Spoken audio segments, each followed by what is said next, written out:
اس کتاب کا جو نام رکھا ہے شیخ عادل بن عبد الشکور الزرقی، یہ جامعۃ الملک سعود کے استاد الحدیث ہیں، حدیث کے استاد ہیں۔ اس کتاب کا نام ہے ذوق الصلاۃ عند ابن قیم رحمہ اللہ۔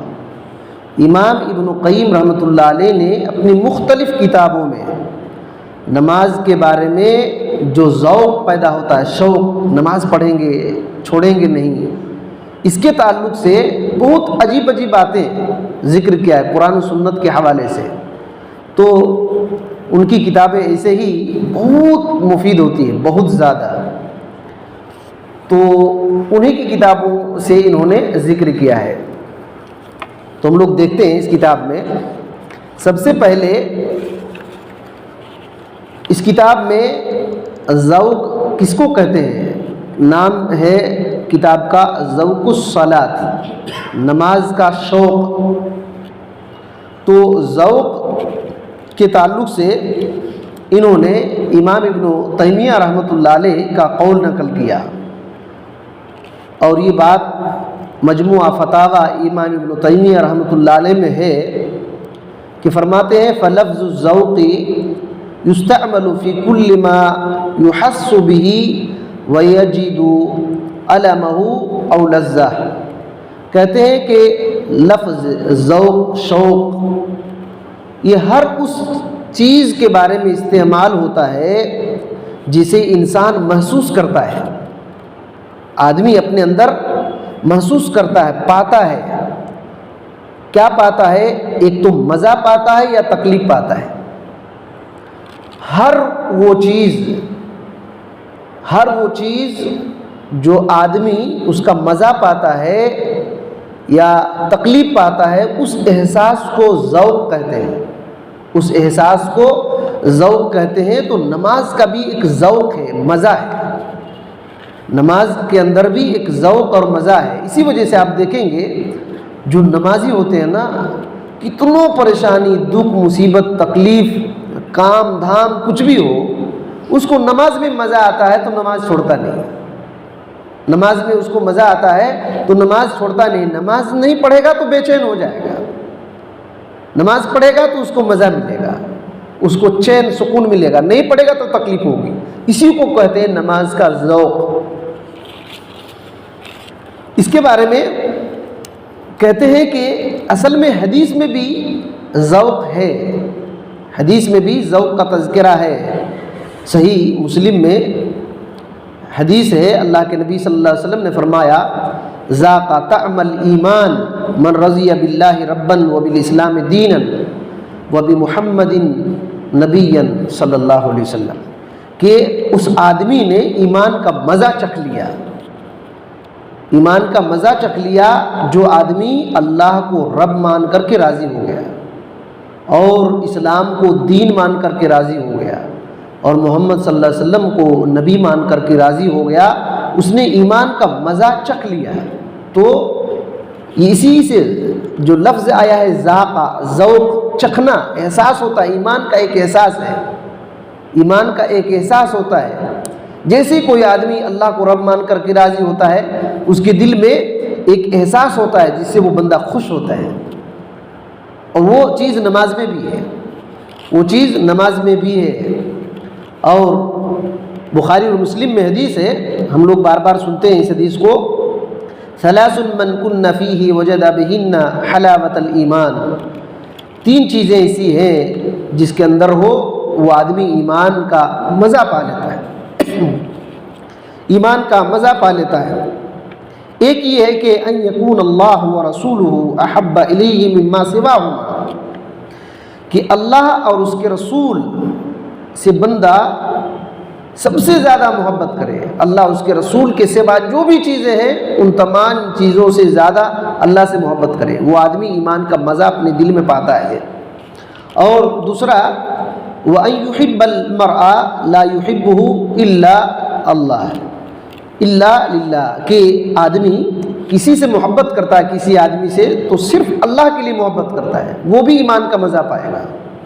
اور تیسرا ان یکرہ ان یعود فی الکفر بعد اذ انقذہ اللہ منہ کما یکرہ ان یلقى فی النار، کہ ایک آدمی کو اللہ تعالیٰ نے کفر سے نکال دیا ہے، اب دوبارہ کفر میں جانا اس کو اتنا ناپسند ہے جتنا آگ میں جانا، تو اس آدمی کو بھی ایمان کا مزہ مل جائے گا۔ تو کہنے کا مطلب یہ ہے کہ ایمان کا ایک مزہ ہوتا ہے جو آدمی احساس کرتا ہے اپنے دل میں، اسی طرح نماز کا بھی ایک مزہ ہوتا ہے جو آدمی احساس اس کو کرتا ہے۔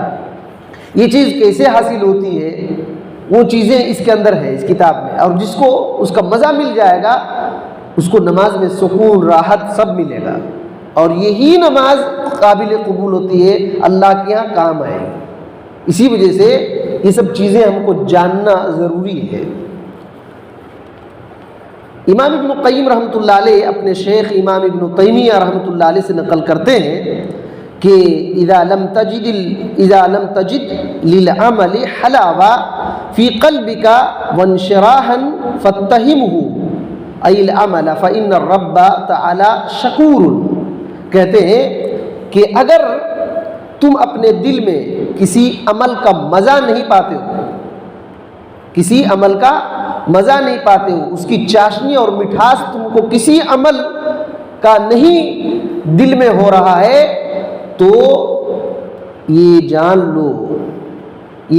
لو کہ وہ عمل جو ہے مشکوک ہے، اس عمل پر الزام لگاؤ کہ یہ عمل قابل قبول نہیں ہے، یہ ٹھیک عمل نہیں ہے، یا تو وہ مشکوک عمل ہے۔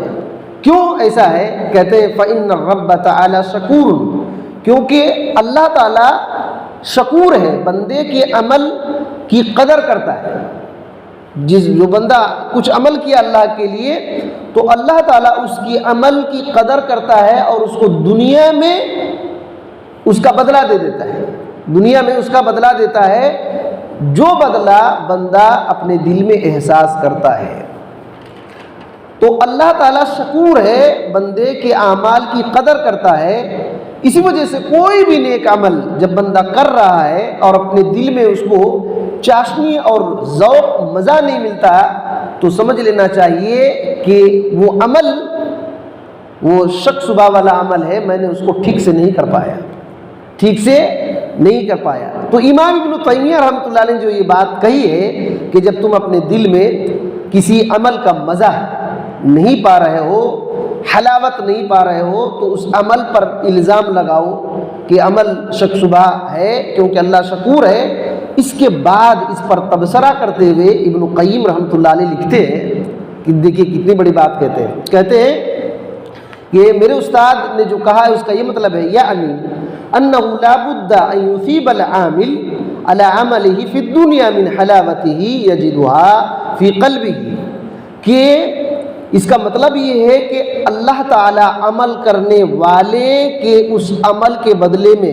دنیا میں ضرور اس کا بدلہ دیتا ہے۔ بات سمجھ آ رہی ہے؟ بندہ کوئی بھی عمل کرتا ہے تو اللہ تعالیٰ دنیا میں ہی عمل کرنے والے کو اس کا بدلہ ضرور دیتا ہے۔ کیا دیتا ہے؟ من حلاوت، چاشنی، مٹھاس، عمل کا مٹھاس دیتا ہے جو بندہ اپنے دل میں اس کو احساس کرتا ہے، پاتا ہے، اور دل اپنا کشادہ پاتا ہے۔ وقرۃ عین، اس کی آنکھ ٹھنڈی ہو جاتی ہے، اس کو چین مل جاتا ہے، عمل کرے گا تو چین مل جائے گا، سکون حاصل ہو گیا۔ تو کہتے ہیں فحیث لم یجد ذلک فعملہ مدخول، اگر کسی کو وہ چاشنی اور مٹھاس احساس نہیں ہو رہا ہے تو اس کا یہ مطلب ہے کہ وہ عمل میں ملاوٹ ہے، اس عمل میں ہی ملاوٹ ہے۔ اللہ اکبر، بات سمجھ میں آ رہی ہے؟ اسی وجہ سے کوئی بھی ہم عمل، نیک عمل کرتے ہیں تو اللہ تعالیٰ دنیا میں اس کی چاشنی ہمارے دل میں ڈال دیتا ہے، جو دل میں احساس ہم کرتے ہیں اور اس سے سکون ملتا ہے۔ اگر یہ نہیں حاصل ہو رہا ہے تو مطلب یہ ہے کہ اس عمل میں ملاوٹ ہے، کوئی چیز مکس کر دی ہے، یعنی ہو سکتا ہے اللہ کے لیے نہیں کر رہے ہیں تو اللہ کی طرف سے اس کا اجر نہیں ملتا ہے دنیا میں۔ یہ بات ہے۔ اتنی بات کہہ کر کے اب ایک بہت فائدے والی بات ذکر کرتے ہیں۔ کہتے ہیں اسماء الصلاۃ، نماز کے نام، نماز کے نام۔ ہم لوگ یہ نماز جو ہے یہ اردو میں ہم لوگ بولتے رہتے ہیں اصل تو الصلاۃ ہے، اصل تو الصلاۃ ہے، اس کا یہ مطلب نہیں کہ نماز کہنا جائز نہیں ہے، ایسی بات نہیں ہے، نماز ہے لیکن اصل قرآن حدیث میں جو ہے الصلاۃ ہے، ایک عمل ہے وہ، اس کے قرآن حدیث میں اور نام ہے، قرآن حدیث میں اور نام ہے، کہتے ہیں کہ لما بنیت الصلاۃ علی خمس کما بنی الاسلام علی خمس، کہتے ہیں کہ نماز کو 5 چیزوں پر قائم کیا گیا ہے، نماز کے اندر 5 بنیادی باتیں ہیں، جیسے کہ اسلام کی 5 بنیاد ہیں، جس اسلام کے ارکان 5 ہیں نا، اسی طریقے سے نماز کے اندر 5 بنیادی باتیں ہیں، کیا کیا؟ ایک قیام، اور اسی طریقے سے قرات، پہلے قرات ہے، اس کے بعد قیام، اس کے بعد ہے رکوع، اس کے بعد سجود اور ذکر، یہ 5 باتیں ہیں، قرات، قیام، رکوع، سجود اور ذکر، یہ 5 نماز کے اندر یہ بنیادی باتیں ہیں، تو کہتے ہیں کہ یہ جو 5 چیز ہے، 5 نمازی کے نام ہیں، نماز کے یہ 5 نام ہی ہیں، کبھی کبھی قرآن مجید میں نماز کو ذکر کہا گیا ہے، کبھی سجدہ کہا گیا ہے، کبھی رکوع کہا گیا ہے، کبھی قیام کہا گیا ہے، کبھی اس کو قرات کہہ دیا گیا ہے، تو یہ بات ہے کہ یہ نماز کے 5 نام ہی ہیں، اور یہی نماز کے بنیاد ہیں، یہی 5 نماز کے بنیاد ہیں۔ اب کہہ رہے ہیں کہ جیسے قیام ایک نماز کا نام ہے، تو اللہ تعالیٰ نے سورہ مزمل میں جو 70 پر 3 نمبر کی سورہ ہے، دوسری آیت میں کہا کہ قم اللیل الا قلیلا، اے محمد صلی اللہ علیہ وسلم قم اللیل الا قلیلا، رات کے وقت آپ نماز میں کھڑے ہو جائیے مگر تھوڑا، تو قم اللیل الا قلیلا، یہاں قم اسی سے قیام آتا ہے، قم اللیل، رات میں کھڑے ہو جائیے یعنی نماز پڑھیے، رات میں قیام کیجیے یعنی نماز پڑھیے، اسی وجہ سے قیام اللیل کہتے ہیں کہ نہیں، رات کی نماز، تو نماز کا ایک نام قیام بھی ہے، نماز کا ایک نام قیام بھی ہے، اور سورہ بقرہ کی 230 پر 8ویں آیت میں ہے وَقُومُوا لِلَّهِ قَانِتِينَ، اللہ کے لیے قیام کرو، قانتین، تو قومو لفظ ہے، قیام کرو یعنی نماز پڑھو، تو یہ ایک نام قیام ہے نماز کا۔ دوسرا قرات، قرآن مجید میں سورہ بنی اسرائیل ہے جو 17 نمبر کی سورہ ہے، اس کی آیت نمبر 70 پر 8 میں یہ بات ہے اقیم الصلاۃ لدلوک الشمس الی غسق اللیل وقرآن الفجر ان قرآن الفجر کان مشہودا، کہ نماز قائم کرو سورج ڈھلنے سے لے کر رات کی تاریکی تک، اقیم الصلاۃ لدلوک الشمس الی غسق اللیل، نماز قائم کرو سورج ڈھلنے سے لے کر رات کی تاریکی اندھیرے ہونے تک، وقرآن الفجر، اور فجر کی نماز، فجر کے وقت قرآن پڑھنا بھی، اور فجر کا جو وقت ہے یہ فرشتوں کے حاضر ہونے کا وقت ہے۔ اس آیت کریمہ میں عبد الرحمن بن ناصر السعدی رحمۃ اللہ علیہ کہتے ہیں کہ یہاں جو قرآن الفجر ہے، قرآن الفجر سے مراد صلاۃ الفجر ہے، تو یہاں قرآن قرات سے آیا ہے، قرآن کا مطلب ہوتا ہے بہت زیادہ پڑھنا، اور قرات میں پڑھنا ہوتا ہے، تو نماز کا ایک نام قرات بھی ہے جو اس آیت میں ہے، قرآن الفجر یعنی صلاۃ الفجر، فجر کی نماز کو قرات کہا گیا ہے، قرآن کہا گیا ہے، تو یہ بات ہے۔ اور رکوع، ایک نام رکوع ہے، اللہ تعالیٰ نے قرآن مجید میں یہ فرمایا ہے کہ وَلَقَدْ نَعْلَمُ أَنَّكَ يَضِيقُ صَدْرُكَ بِمَا يَقُولُونَ، ایک آیت میں ہے وَارْكَعُوا مَعَ الرَّاكِعِينَ، رکوع کرنے والوں کے ساتھ رکوع کیجیے، رکوع کرنے والوں کے ساتھ رکوع کیجیے۔ تو یہ بات ہے کہ رکوع کرنے والوں کے ساتھ رکوع کیجیے، تو یہ رکوع کرنے والے یعنی نماز پڑھنے والے، نماز پڑھنے والوں کے ساتھ نماز پڑھیے۔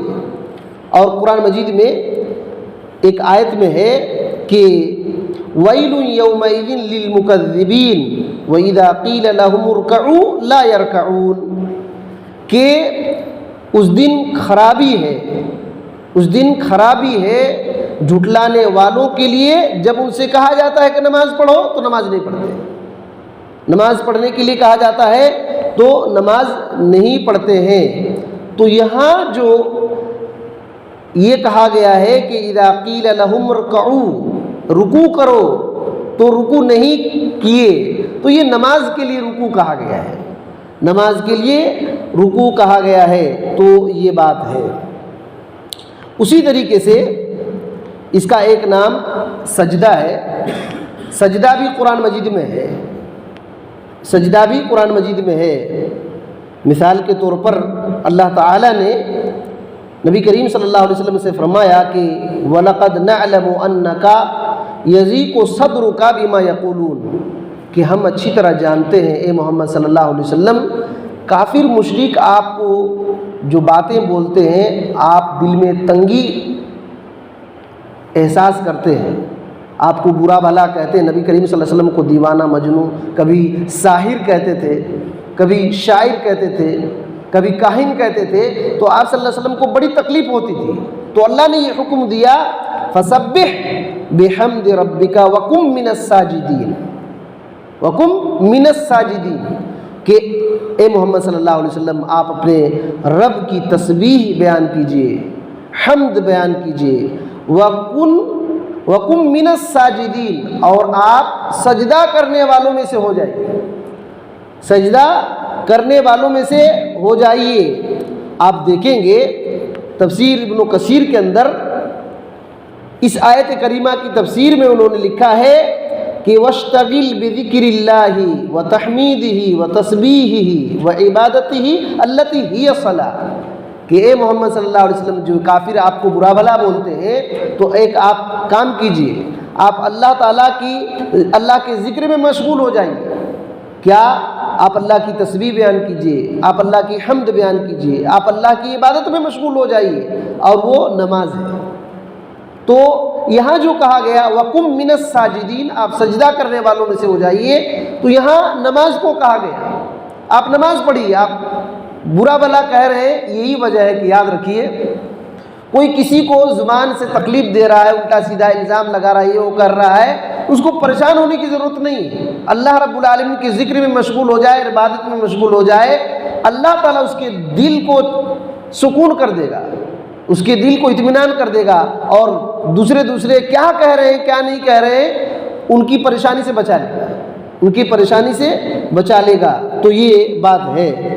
اور سورہ علق میں یہ آخری آیت میں یہ بات ہے کَلَّا لَا تُطِعْهُ وَاسْجُدْ وَاقْتَرِب، وَاسْجُدْ وَاقْتَرِب، کہ خبردار اس کا کہنا ہرگز نہیں ماننا۔ کَلَّا لَا تُطِعْهُ وَاسْجُدْ وَاقْتَرِب، آپ سجدہ کیجئے اور اللہ کے قریب ہو جائیے۔ یہاں سجدہ کرنے سے مراد نماز پڑھیے، تو نماز کو اللہ تعالیٰ نے سجدہ کہا ہے، سجدہ کہا ہے۔ اور ایک نام نماز کا ذکر ہے، ایک نام نماز کا ذکر ہے۔ سورہ جمعہ جو 60 پر 2 نمبر کی سورہ ہے، اس کی 9 نمبر کی آیت میں یہ بات ہے، ہم لوگ سنتے رہتے ہیں اِذَا نُودِيَ لِلصَّلَاةِ مِن يَوْمِ الْجُمُعَةِ فَاسْعَوْا إِلَىٰ ذِكْرِ اللَّهِ، جب جمعہ کے دن نماز کی اذان دی جائے تو اللہ کے ذکر کی طرف دوڑو، اور خرید اور فروخت چھوڑ دو، بیچنا خریدنا سب چھوڑ دو، اور اللہ کے ذکر کی طرف دوڑو. یہاں فَاسْعَوْا إِلَىٰ ذِكْرِ اللَّهِ یہاں جمعہ کی نماز کو کہا گیا ہے. اللہ تعالیٰ کے لیے نماز جو پڑھی جاتی ہے، جمعہ کی اذان ہو گئی، جب تم کو بلایا جائے، اذان دے دی جائے، اب بیچنا خریدنا بزنس چھوڑ دو. میں آپ کو کبھی بتاؤں گا کہ امام ابن عثیمین رحمۃ اللہ علیہ نے اس آیت کریمہ کی تفسیر کیا ہے، اور انہوں نے ذکر کیا ہے کہ جیسے جمعہ کی اذان ہو جائے اب بیچنا خریدنا صحیح نہیں ہے، بلکہ علماء نے اختلاف کیا اگر کوئی بیچ دیا تو وہ حلال ہوگا کہ نہیں ہوگا. بات سمجھ رہی ہے؟ اذان ہو گئی اور پھر بھی اگر کوئی بیچ رہا ہے تو علماء کا اختلاف ہے اس میں کہ وہ روپیہ حلال ہے کہ نہیں ہے. بات سمجھ آ رہی ہے؟ تو اتنی بڑی بات ہے. اسی وجہ سے اس آیت میں یہ ہے کہ جب جمعہ کے لیے اذان دی جائے تو خرید اور فروخت کو چھوڑ دو اور اللہ کے ذکر کی طرف دوڑو. یعنی جمعہ کی نماز کے لیے دوڑو. تو یہاں ذکر اللہ سے مراد نماز ہے. اور اسی سورہ جمعہ کے بعد ایک سورہ ہے، سورہ المنافقون، جو 60 پر 3 نمبر کی سورہ ہے، اس کی بھی آیت نمبر 9 میں یہ بات ہے. اللہ تعالیٰ نے کہا یا ایھا الذین آمنوا لا تلہکم اموالکم ولا اولادکم عن ذکر اللہ. اے ایمان والو، تمہارا مال تمہاری اولاد تم کو اللہ کے ذکر سے غافل نہ کر دے. اللہ کے ذکر سے غافل نہ کر دے. یہاں ذکر اللہ سے مراد بھی نماز ہے. اے ایمان والو، تمہارا مال تمہاری اولاد تم کو اللہ کی عبادت، اور اصل جو عبادت ہے وہ نماز، اس سے غافل نہ کر دے. تو اللہ تعالیٰ نے قرآن مجید میں جگہ جگہ نماز کو ذکر کہا ہے، نماز کو ذکر کہا ہے. یہ تو 5 نام نماز کے ہیں: قرات، قیام، رکوع، سجود اور ذکر. یہ سب نماز کے نام ہیں، ہم کو یہ سب خیال رکھنا چاہیے. اب کہتے ہیں کہ اشرف افعالھا السجود. نماز کے اندر جتنے بھی کام ہیں، ان تمام کاموں میں سب سے افضل کام سجدہ ہے. نماز کے اندر جو بھی قیام ہے، رکوع ہے، اور جو بھی چیزیں ہیں، افعال، کام، ان تمام کاموں میں سب سے عظمت والا کام سجدہ ہے. سب سے عظمت والا کام سجدہ ہے. اور کہتے ہیں وَأَشْرَفُ أَذْكَارِهَا الْقِرَاءَ. اور جتنے بھی اذکار ہیں نماز کے اندر، ذکر، ان اذکار میں سب سے افضل قرات کرنا ہے. قرات کرنا، جو قرآن پڑھتے ہیں تو اس کو قرات کرنا سب سے افضل اذکار ہے. تو کہتے ہیں یہی وجہ ہے کہ نبی کریم صلی اللہ علیہ وسلم پر جو سب سے پہلی صورت نازل ہوئی، سب سے پہلی صورت کے جو الفاظ نازل ہوئے ہیں، تو اس کے پہلے شروعات قرات سے ہے اور اختتام سجدے سے ہے. وہ سورہ علق میں شروعات کہاں سے ہے؟ اس صورت میں اقرا، وہی اقرا بسم ربک الذی خلق، تو اس میں قرات سے ہے، پڑھو قرات. تو اقرا قرات اسی سے آیا ہے. اور اس کے لاسٹ میں کیا ہے؟ اس کے لاسٹ میں کلا لا تطعہ واسجد واقترب. تو اس صورت میں شروع ہی قرات میں ہے اور آخر میں سجدہ ہے. تو کہتے ہیں کہ سجدہ سب سے افضل عمل ہے. افعال میں، نماز کے اندر جو کام ہے ان میں سب سے افضل سجدہ ہے، اور جو اذکار ہیں ان میں سب سے افضل قرات ہے. تو یہ بات ہے. تو کہتے ہیں اسی وجہ سے وضعت الرکعۃ علی ذلک، اسی ترتیب سے ایک رکعت جو مانی جاتی ہے وہ اسی وجہ سے، کس کو عام طور پر ایک رکعت کس کو کہتے ہیں؟ کہ بندہ قیام کرے، قرات کرے اور سجدہ کرے، وہی ایک رکعت ہوتی ہے نا. قرات سے شروع ہو کر کے سجدے میں ختم ہو جاتی ہے، اسی کو ایک رکعت کہتے ہیں، اسی ترتیب سے. تو یہ بات ہے. اب کہتے ہیں ایک عنوان لگاتے ہیں قدر الصلاۃ، نماز کی قدر و منزلت. نماز کی قدر و منزلت، اس بارے میں امام احمد بن حنبل رحمۃ اللہ علیہ کی ایک روایت کو نقل کرتے ہیں. انہوں نے مہنا بن یحییٰ کی روایت کو ذکر کیا. بہت اہم بات ہے یہ. کہتے ہیں کہ فإن قدر الاسلام فی قلبک کقدر الصلاۃ فی قلبک۔ کہتے ہیں کہ یقیناً اس میں کوئی شک نہیں ہے کہ تمہارے دل میں اسلام کی قدر اور منزلت، اس کی عظمت اتنی ہی ہے جتنی تمہارے دل میں نماز کی قدر و منزلت ہے۔ یہ بات سمجھ میں آ رہی ہے؟ اگر یہ بات ہے کہ تمہارے دل میں اسلام کی کتنی قدر ہے، یہ بات کیسے معلوم ہوگی؟ اگر تمہارے دل میں نماز کی قدر ہے تو اس کا مطلب ہے اسلام کی قدر ہے۔ اگر تمہارے دل میں نماز کی کوئی قدر نہیں ہے تو اس کا یہ مطلب ہے کہ تم اسلام ہی کی قدر نہیں کر رہے۔ بات سمجھ میں آ رہی ہے؟ تو اللہ اکبر، جس کے دل میں نماز کی قدر ہے تو وہ اسلام کی قدر کر رہا ہے، اور جو آدمی نماز کی قدر نہیں کر رہا ہے وہ اسلام ہی کی قدر نہیں کر رہا ہے۔ یہ بات ہے، یہی وجہ ہے کہ جس آدمی کو کوئی پریشانی، مصیبت، تکلیف یہ وہ ہو، اور وہ پھر بھی نماز کے لیے وقت نکالتا ہے، پڑھتا ہے، کرتا ہے، گویا کہ اسلام کو عزت دے رہا ہے وہ۔ اور جو آدمی نماز کی کوئی ویلو نہیں دیتا ہے وہ اسلام کو ویلو نہیں دے رہا ہے۔ جس آدمی کے دل میں نماز کی کوئی قدر نہیں ہے اس کے دل میں اسلام کی کوئی قدر نہیں ہے۔ جس کے دل میں جتنا زیادہ اسلام کی قدر ہوگی اتنا زیادہ نماز کی بھی قدر کرے گا۔ تو جتنا زیادہ جو آدمی اسلام کو پسند کرے گا اتنا اسلام نماز کو بھی پسند کرے گا۔ تو یہ بات ہے۔ تو یہی بات ہے کہ جس کے دل میں جتنی زیادہ اسلام کی قدر زیادہ ہوگی وہ نماز کی بھی قدر کرے گا۔ تو یہ بہت اہم بات ہے۔ اللہ اکبر، اللہ تعالی ہم کو اسلام کی قدر اور نماز کی قدر کرنے کی توفیق دے۔ اور کہتے ہیں کہ وَهَذَا الْإِقْبَالُ مِنْهُ بَيْنَ إِقْبَالَيْنِ مِنْ رَبِّهِ۔ کہتے ہیں کہ جو بندہ نماز کے لیے آ رہا ہے، توجہ دل اس کی طرف مائل کر رہا ہے، یہ کیوں کر رہا ہے؟ کوئی بندہ نماز کے لیے آ رہا ہے، نماز کی طرف دل اس کا مائل ہو رہا ہے، توجہ کر رہا ہے، کیوں کر رہا ہے؟ کہتے ہیں کہ فَإِنَّهُ سُبْحَانَهُ أَقْبَلَ عَلَيْهِ أَوَّلًا۔ اللہ تعالیٰ نے دو توجہ اس کے طرف کیا ہے، اسی وجہ سے وہ نماز کے لیے آتا ہے۔ اللہ تعالیٰ نے اس بندے کی طرف توجہ کیا، اس کو اہمیت دیا، تو اس کے دل میں نماز کی اہمیت پیدا ہو کر نماز کی طرف جھکا ہوا۔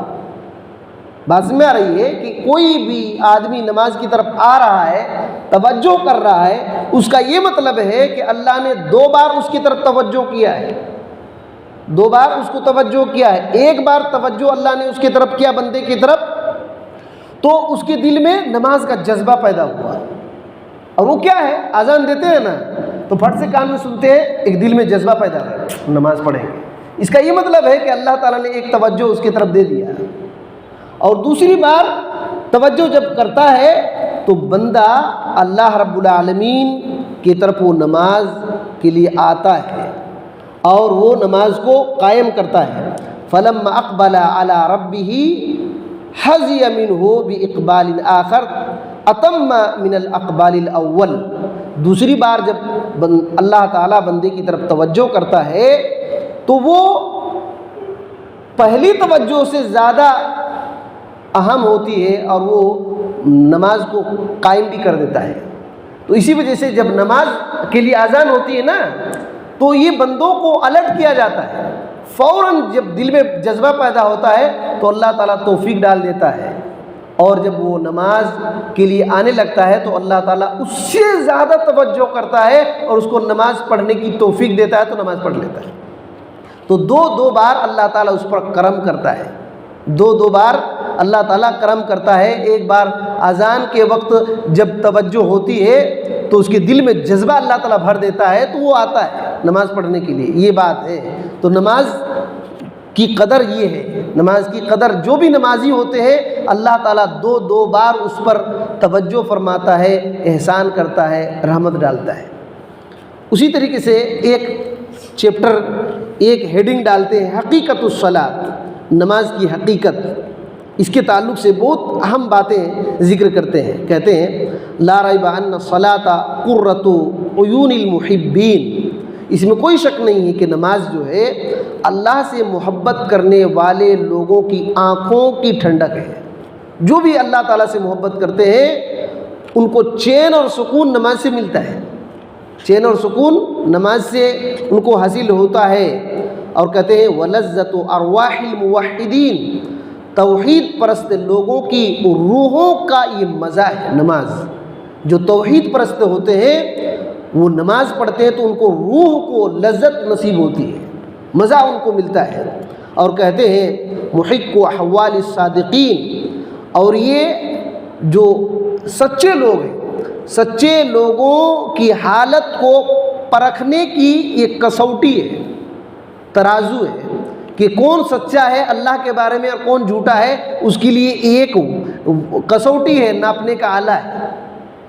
نماز نہیں پڑھ رہا ہے تو اللہ کے بارے میں وہ سچا نہیں ہے، اللہ کے بارے میں سچا نہیں ہے۔ کہتے ہیں میزان احوال السالکین، اور اللہ کی طرف سفر کرنے والے، آخرت کی طرف سفر کرنے والے لوگوں کی حالت کے لیے یہ ترازو ہے۔ کوئی نماز پڑھ رہا ہے تو مطلب یہ ہے کہ وہ اللہ تعالیٰ کے قریب سفر کر رہا ہے، آخرت کی فکر کر رہا ہے، یہ پہچان ہے، ترازو ہے۔ کوئی نمازی بن گیا ہے تو اس کا مطلب ہے کہ آخرت کی فکر ہے، اللہ کی طرف وہ سفر میں ہے، وہ اللہ تعالیٰ کے قریب ہونا چاہتا ہے اور چل رہا ہے اللہ کے قرب۔ اور کہتے ہیں وَهِيَ رَحْمَتُهُ الْمُهْدَاةُ إِلَىٰ عَبِيدِهِ، نماز اللہ کی عطا کی ہوئی وہ رحمت ہے جو اس نے اپنے بندوں کو دی ہے۔ اللہ اکبر، وہ نماز بوجھ نہیں ہے، اللہ کی رحمت ہے جو اللہ تعالیٰ بندوں کو عطا کیا ہے۔ نماز بوجھ نہیں ہے، یہ اللہ کی دی ہوئی ایک رحمت ہے۔ کیوں دیا اللہ نے؟ کہتے ہیں کہ ہداہم الیہا وعرفہم بہا، اللہ تعالیٰ نے نماز کی طرف اپنے بندوں کو رہنمائی کیا اور اس کی پہچان بتلایا، آگاہ کیا نماز سے۔ کیوں؟ رحمتم بہم و اکراما لہم، اللہ تعالیٰ بندوں پر رحمت کیا ہے اور ان کی عزت بڑھانے کے لیے ایسا کیا ہے۔ جس کو اللہ تعالیٰ اپنی رحمت دینا چاہتا ہے، اس کو عزت دینا چاہتا ہے تو اس کو نماز کی رہنمائی کر دیتا ہے کہ نماز پڑھو، نماز کی توفیق دے دیتا ہے جس کو اللہ عزت دینا چاہتا ہے۔ اور جس کو اللہ تعالیٰ رحمت اس کے اندر ڈالنا چاہتا ہے تو اس کو رہنمائی کر دیتا ہے کہ نماز پڑھنا۔ اللہ اکبر، کتنی بڑی بات ہے، کتنی بڑی بات ہے۔ کہتے ہیں لِيَنَالُوا بِهَا شَرْفَ كَرَامَتِهِ وَالْفَوْزَ بِقُرْبِهِ، اس نماز کے ذریعے سے بندہ اللہ تعالیٰ کی عزت، جو اللہ تعالیٰ ایک مقام دیا ہے انسانوں کو، عزت کا مقام، وہ اس عزت کو اللہ سے حاصل کرتا ہے نماز پڑھ کر کے۔ اور کیا کرتا ہے؟ اللہ کے قریب ہو کر کامیاب ہو جاتا ہے، اللہ سے قریب ہو کر کامیاب ہو جاتا ہے۔ لا حاجۃ منہ الیہم، کہتے ہیں کہ اللہ تعالیٰ کو ضرورت نہیں ہے، اللہ تعالیٰ کو ان کی ضرورت نہیں ہے بندوں کی، بل منت منہ، بلکہ یہ نماز اللہ کی طرف سے احسان ہے، وفضلا منہ علیہم، اور اللہ کی طرف سے بندوں پر فضل ہے، یہ بوجھ اوجھ نہیں ہے بلکہ احسان اور رحمت ہے اللہ کی طرف سے۔ کہتے ہیں یہ کیوں ہے؟ کہتے ہیں کہ تعبد بها القلب والجوارح جميعا، اس نماز کے ذریعے سے بندہ اپنے دل اور پورے جسم کو جو ہے عبادت گزار بنا دیتا ہے۔ اور اللہ اکبر، نماز ہی ایک ایسی عبادت ہے کہ پورا جسم عبادت کرتا ہے، پورا جسم عبادت کرتا ہے، پورا جسم ہلتا ہے۔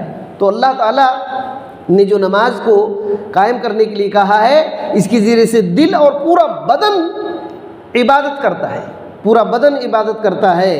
کہتے ہیں وَجَعَلَ حَظَّ الْقَلْبِ مِنْهَا أَكْمَلَ الْحَظَّيْنِ وَعَزَمُهَا وَهُوَ إِقْبَالُ عَلَىٰ رَبِّهِ سُبْحَانَهُ وَفَرْحُهُ، کہ اس میں دل کا ایک بہت بڑا حصہ ہے نماز میں، جو جسم کے جتنے پارٹس سے نماز پڑھتے ہیں سب سے زیادہ حصہ دل کا ہے، سب سے زیادہ حصہ دل کا ہے۔ کہتے ہیں وہ یہ ہے کہ دل اپنے رب کی طرف متوجہ ہوتا ہے، اور کیا ہوتا ہے کہ فرحہ، دل کو خوشی ملتی ہے، اور تلذہ بقربہ، اس کے قریب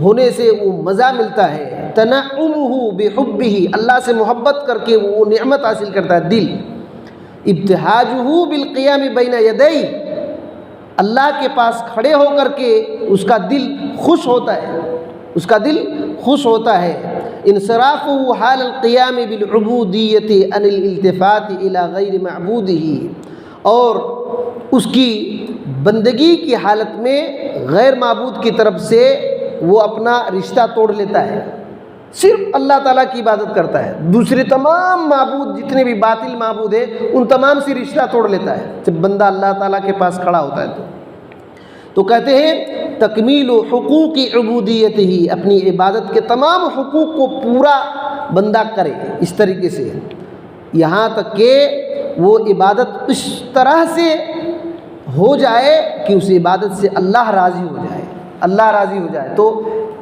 جب بندہ نماز پڑھتا ہے تو دل کا اس میں بہت بڑا حصہ رول ہوتا ہے، ورنہ جسم کے پارٹ سے اٹھ بیٹھ کر رہے لیکن دل کہیں دوسری طرف ہے تو پورا بیکار ہو جاتا ہے۔ نماز کا جو حصہ لذت اور مزہ ملنے کا ہے، ثواب جو ملنے کا ہے، وہ کم ہو جاتا ہے یا تو ختم ہو جاتا ہے۔ گرچہ دیکھ رہے ہیں کہ سب کی طرح ہم بھی رکوع کر رہے ہیں، سجدہ کر رہے ہیں، لیکن دل کی حالت ٹھیک نہیں ہے تو پھر گڑبڑ ہو جاتا ہے۔ اور کہتے ہیں قرۃ العین، نماز کی ٹھنڈک، ایک عنوان باندھ رہے ہیں، اس کے بارے میں بہت زبردست کچھ باتیں انہوں نے ذکر کیا ہے۔ کہتے ہیں کما ان الصوم ثمرتہ تطہیر النفس، جیسے کہ روزہ سے نفس پاک ہوتا ہے، روزہ سے نفس پاک ہوتا ہے، روزہ کا فائدہ یہ ہے کہ نفس پاک ہوتا ہے۔ وثمرۃ الزکوٰۃ تطہیر المال، اور زکوٰۃ کا فائدہ یہ ہے کہ مال پاک ہوتا ہے۔ اور ثمرۃ الحج وجوب المغفرہ، حج کا فائدہ یہ ہے کہ مغفرت واجب ہو جاتی ہے، اللہ معاف کر دیتا ہے، اور جب حج قبول ہو جاتی ہے نا تو بندہ ایسے گناہ سے پاک ہوتا ہے جیسے آج ہی اس کے ماں کے پیٹ سے پیدا ہوا، اتنا پاک ہو جاتا ہے، اللہ تعالیٰ اس کو مغفرت عطا کر دیتا ہے، معاف کر دیتا ہے۔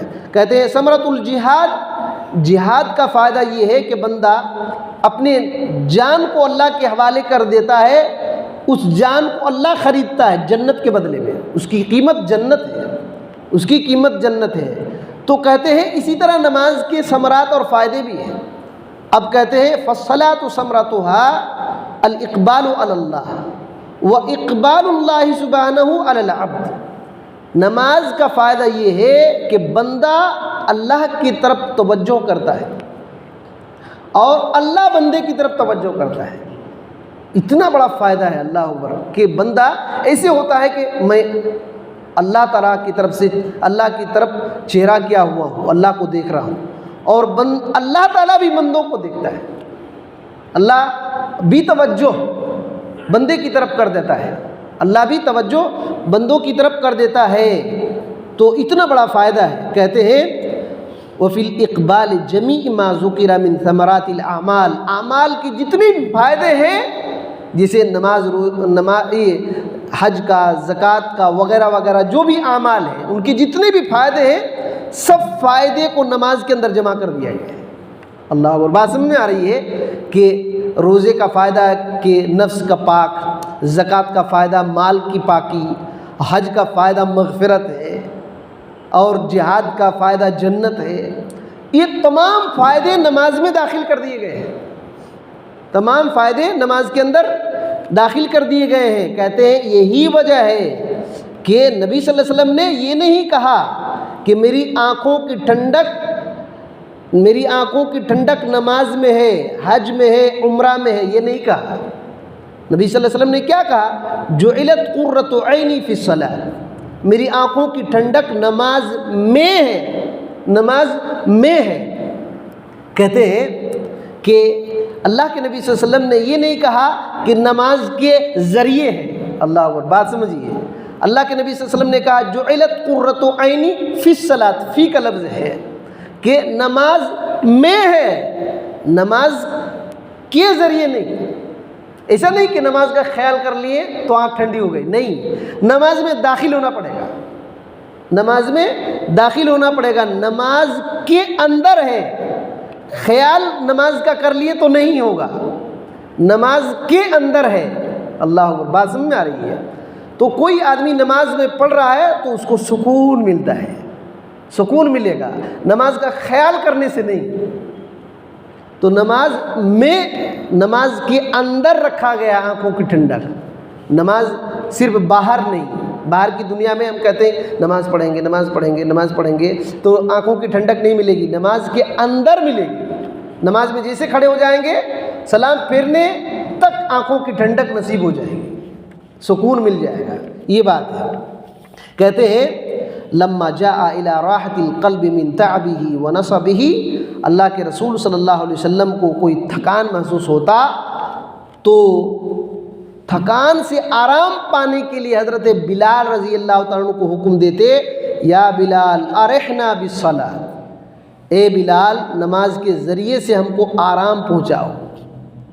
دیکھیے اسی وجہ سے انہوں نے آگے ایک بات لکھی ہے، اللہ کے نبی صلی اللہ علیہ وسلم نے کیا کہا؟ نماز کے ذریعے سے ہم کو آرام پہنچاؤ۔ دنیاوی چیزوں میں تھک گئے ہیں، تھکان سے اب راحت اور سکون کی دنیا میں آنا ہے تو نماز پڑھنا پڑے گا، نماز پڑھنا پڑے گا۔ تو کہتے ہیں اس کا یہ مطلب ہے حضرت بلال رضی اللہ تعالیٰ عنہ کو جو نبی صلی اللہ علیہ وسلم نے کہا، یہ مسند احمد کی روایت ہے، صحیح حدیث ہے کہ یا بلال ارحنا بالصلاۃ، اے بلال نماز کے ذریعے سے ہم کو راحت پہنچاؤ، آرام پہنچاؤ۔ اس کا یہ مطلب ہے اقیمھا، نماز کو قائم کرو، لنستریح بہا من مقاسات الشواغل، تاکہ ہم آرام پا جائیں، جو مشغولیت کام دھام ہے نا ان کے کاموں کے تھکان سے آرام پائیں، کاموں کے تھکان سے آرام پائیں۔ کما یستریح الثعبان اذا وصل الى منزلہ وقر فیہ وسکن، جیسے ایک تھکا ہوا آدمی اپنا گھر آتا ہے اور باہر تھکان سے آیا اور گھر گھسا تو وہ سکون پاتا ہے، قرار نصیب ہوتا ہے، ویسے ہی نماز میں بندہ قرار اور اس کو سکون ملتا ہے۔ تو ایک بات یہاں وہی بات بیان کر رہے ہیں کہ دیکھو غور کرو حدیث پر، کہہ رہے ہیں کہ غور کرو حدیث پر، نبی صلی اللہ علیہ وسلم نے کیا کہا؟ ارحنا بہا، اے بلال نماز کے ذریعے سے ہم کو آرام پہنچاؤ۔ یہ نہیں کہا کہ نماز سے ہم کو آرام دو، یعنی اب کتنا نماز پڑھیں گے، نماز چھوڑو ہٹاؤ، بات سمجھیے۔ یہ کہہ رہے ہیں کہ حدیث پر غور کرو، اللہ کے نبی صلی اللہ علیہ وسلم نے یہ کہا کہ نماز کے ذریعے سے ہم کو آرام پہنچاؤ۔ ایسا تنگ نہیں آ گئے کہ خالی نماز کے بارے میں بول رہے ہو، اب تھکا ہوا جسم ہے اور پھر نماز کے بارے میں بول رہے ہو، یہ اللہ کے نبی صلی اللہ علیہ وسلم نے نہیں کہا، بلکہ تھکے ہوئے ہیں اس سے آرام دلانے کے لیے کہا کہ نماز پڑھو۔ یہی بات کہہ رہے ہیں کہ اللہ کے نبی صلی اللہ علیہ وسلم نے لم یقل ارحنا منہا، یہ نہیں کہا کہ نماز سے آرام دے دو، اب نماز نہیں پڑھیں گے تو آرام مل جائے گا۔ تھکے ہوئے کام دھام سے پورا دن بھر کام کیے، کہتے ہیں نا ہم لوگ کہ مشغول تھا بھائی کیا نماز پڑھوں گا، تو کہتے ہیں اللہ کے نبی صلی اللہ علیہ وسلم نے یہ نہیں کہا کہ نماز سے آرام دے دو، اب نماز پڑھنے کی ضرورت نہیں ہے، بلکہ تھکے ہوئے ہیں تو نماز کے ذریعے سے اب نماز پڑھ کے آرام ملے گا۔ اللہ اکبر، یہ بات ہے۔ تو کہتے ہیں جیسے کہ وہ آدمی جو نماز کو بوجھ سمجھتا ہے اور نماز کو تکلف سے پڑھتا ہے، کسی طریقے سے پڑھ لیا تاکہ لوگ نہ کہے کہ نماز بھی نہیں پڑھتا ہے، اس طرح کے آدمی کی طرح اللہ کے نبی صلی اللہ علیہ وسلم نے نہیں کہا کہ نماز سے آرام دے دو، بلکہ نماز کے ذریعے سے ہم کو آرام پہنچاؤ۔ کہتے ہیں لما امتلأ قلبہ بغیرہا، ایک آدمی کا دل جو ہے نماز کے علاوہ کی چیزوں سے بھرا ہوا ہے، نماز کے علاوہ بہت ساری چیزوں سے اس کا دل بھرا ہوا ہے، اب نماز کا وقت آ جاتا ہے تو اس کے جو پسندیدہ کام ہے نا وہ نماز اس کو کاٹتی ہے، نماز اس کو کاٹتی ہے کہ اب یہ نہیں کام کرنا، نماز کا وقت ہو گیا ہے۔ تو کہتے ہیں کہ اس کے کاموں سے کاٹتی ہے، اس کے محبوب چیزوں سے کاٹتی ہے، تو اس کو معلوم ہے کہ اب نماز پڑھنا ہی پڑے گا، گرچہ زبان سے نہیں کہتا ہے لیکن دل میں سوچ لیتا ہے کہ نماز پڑھ لیتا ہے۔ اسی وجہ سے کہتے ہیں کہ نماز پڑھ لیتے ہیں، نماز پڑھ لیتے ہیں، اب نہیں تو نہیں نماز پڑھیں گے تو لوگ کیا کہیں گے، تو جیسے تیسے نماز پڑھ لیتا ہے کیونکہ رکاوٹ بن رہی ہے، رکاوٹ سمجھ کر کے نماز سے وہ سکون پانے کے لیے، نماز سے سکون پانے کے لیے، نماز کا بوجھ ہلکا کرنے کے لیے وہ نماز پڑھتا ہے۔ حالانکہ نماز پڑھنے سے بوجھ ہلکا ہوتا ہے، وہ نماز کو بوجھ سمجھ رہا ہے۔ یہ کہہ رہے ہیں ابن قیم رحمۃ اللہ علیہ، کہتے ہیں کہ نصلی و نستریح من الصلاۃ، کہ ہم نماز پڑھ لیں گے اور ہم کو نماز سے آرام مل جائے گا، کیونکہ بار بار اذان ہو رہی ہے، ہم کو دوسرے کام سے ٹینشن ہو رہا ہے، مشکل ہو رہا ہے، تو نماز پڑھ لیتے ہیں، ہاں چھوڑو نماز پڑھ لیں گے بھائی۔ تو اس طریقے سے تو کہتے ہیں فہذا لون، یہ ایک رنگ ہے اور وہ ایک رنگ ہے۔ جو آدمی نماز پڑھ کر کے سکون حاصل کرتا ہے یہ ایک رنگ ہے، اور جو آدمی نماز سے بھاگ کر سکون حاصل کرتا ہے یہ ایک رنگ ہے۔ دونوں میں فرق کیا ہے؟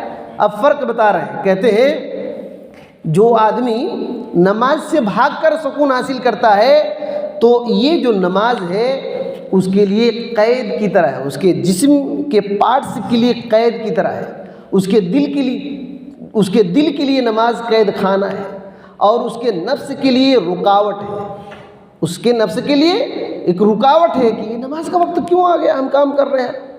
اب اسی وجہ سے بہت سارے لوگ دیکھیں گے کہ نماز ہوگی اور گھر چلا جائے گا، ابھی نماز ہو رہی ہے بندہ گھر چلا جائے گا، کیوں؟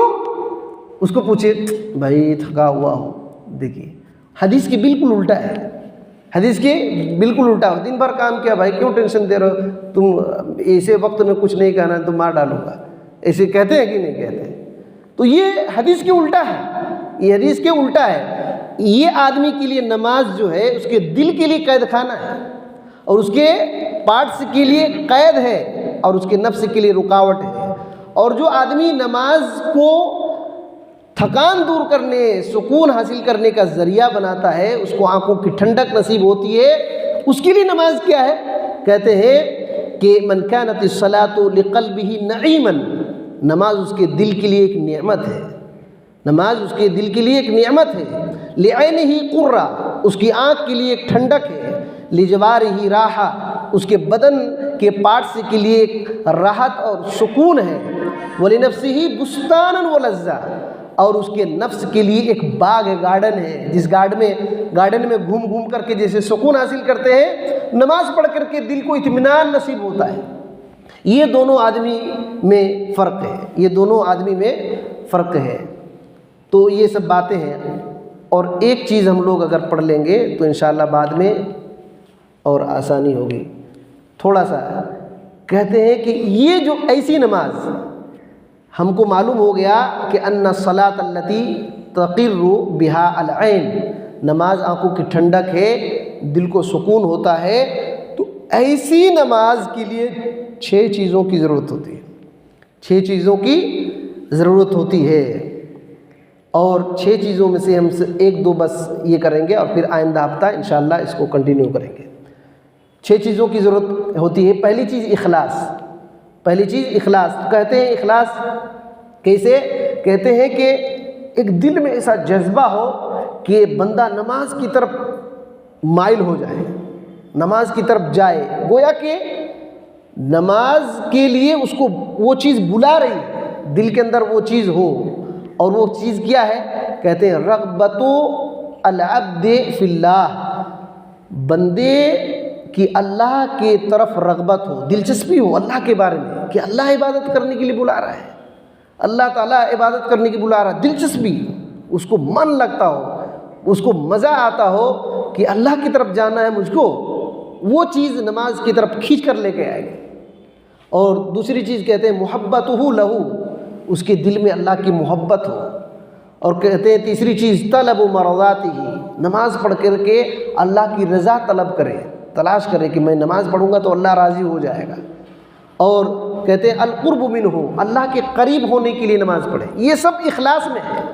اخلاص کیا چیز ہے؟ یہی سب ہے کہ بندہ اس لیے پڑھے کہ اللہ سے محبت ہے، اس لیے پڑھے کہ اللہ کو راضی کرنا چاہتا ہے، اس لیے پڑھے کہ اللہ سے قریب ہونا چاہتا ہے، اللہ کے بارے میں اس کو دلچسپی ہے، اور تودد الیہ، اور اس کو اس کی خوشنودی حاصل کرنے کے لیے وہ کوشش کرتا ہے، اور اس کا حکم ہے اس حکم پر عمل کر رہا ہے، اس کے حکم ہے اس پر عمل کر رہا ہے۔ ایسا نہ ہو کہ وہ دنیا کی کسی چیز حاصل کرنے کے لیے نماز پڑھ رہا ہو، ایسا نہ ہو، ایسا نہ ہو۔ کہتے ہیں ایسا بالکل نہ، بل یأتی بہا ابتغاء وجہ ربہ الاعلی، اپنے عظیم اعلیٰ بلند اللہ کے چہرہ یعنی اس کی رضا طلب کرنے کے لیے پڑھے، اس کی محبت کے لیے پڑھے، اس کے عذاب سے ڈرتے ہوئے پڑھے، اس کی مغفرت اور ثواب کی لالچ سے پڑھے۔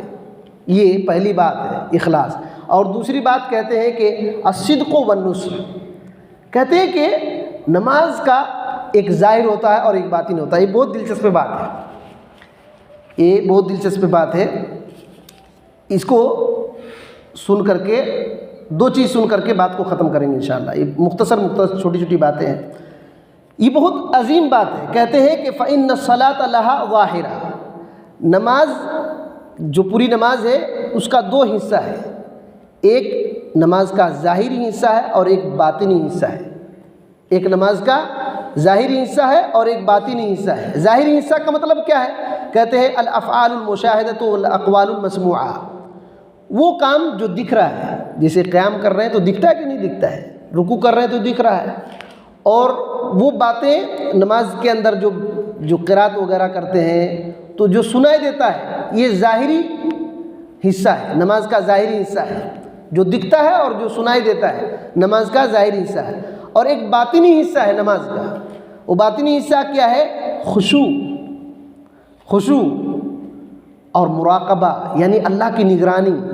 بندہ یہ خیال کرے کہ میں اللہ کی نگرانی میں ہوں، میں جو کچھ بھی ادھر ادھر، دل بھی ادھر ادھر کیا تو اللہ سب کچھ جانتا ہے، میں جو کچھ بول رہا ہوں، حرکت کر رہا ہوں، دل ادھر ادھر کس کی طرف لگا رہا ہوں نماز کے اندر، وہ سب اللہ تعالیٰ جانتا ہے۔ اسی کو مراقبہ کہتے ہیں، نگرانی، اللہ کی نگرانی میں ہے۔